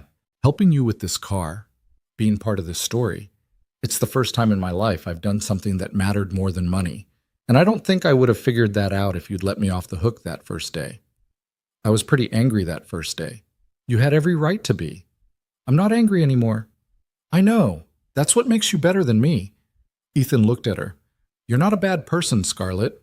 You just had bad priorities." "Had?" "You're working on it." She smiled. "I am." They sat there as the light faded, watching waves roll in, listening to Lily's soft breathing. Eventually, Scarlett said, "I should probably get going." "Yeah, probably." She stood up, brushed sand off her jeans. "Thank you, Ethan, for letting me be part of this. Thank you for showing up, even after I gave you every reason not to.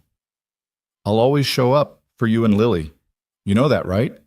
"Yeah, I do." She walked back toward the parking lot, and Ethan sat there with his daughter sleeping against him, thinking about everything that had happened over the past year. He'd found a car nobody wanted. He'd fought for it when everyone said to walk away. He'd accepted help when his pride told him not to. He'd built something beautiful with his own hands and the support of people who'd learned to believe in the same thing he did. The car was worth millions now. But that had never been the point. The point was showing Lily that value existed before anyone recognized it, that things were worth saving even when they looked broken, that the work mattered more than the outcome. He'd proven all of that, and somewhere along the way, he'd helped someone else learn it too. The drive home took 6 hours. Ethan had the Cobra transported professionally.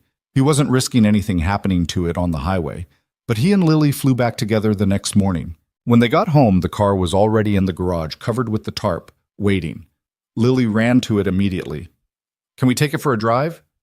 "Tomorrow. It's late." "Please?" Ethan looked at her hopeful face and caved. "Fine, but just around the block." "Yes." They drove through the neighborhood as the streetlights came on. Lily had her window down again, singing along to a song only she could hear. Ethan kept the speed low, the engine rumbling like distant thunder. When they got back to the garage, Lily said, "Dad?" "Yeah?" "This was the best year ever." Ethan smiled. "Yeah, kiddo, it really was." He parked the Cobra in the center bay, right where it belonged, and cut the engine. The garage fell silent, but it didn't feel empty anymore. It felt full, complete, like something had been missing for a long time and finally found its way home. Ethan climbed out of the car, helped Lily out, and stood there looking at what they'd built together. Not just a car, but proof that broken things could be made whole, that value existed in unexpected places, that people could change if they wanted to badly enough.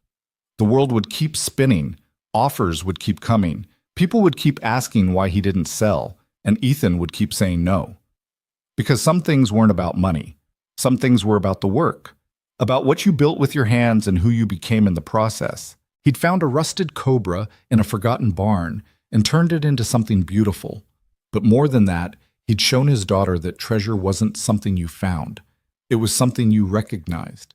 And once you saw it, really saw it, you did everything in your power to protect it, even when the whole world told you it was worthless, especially then.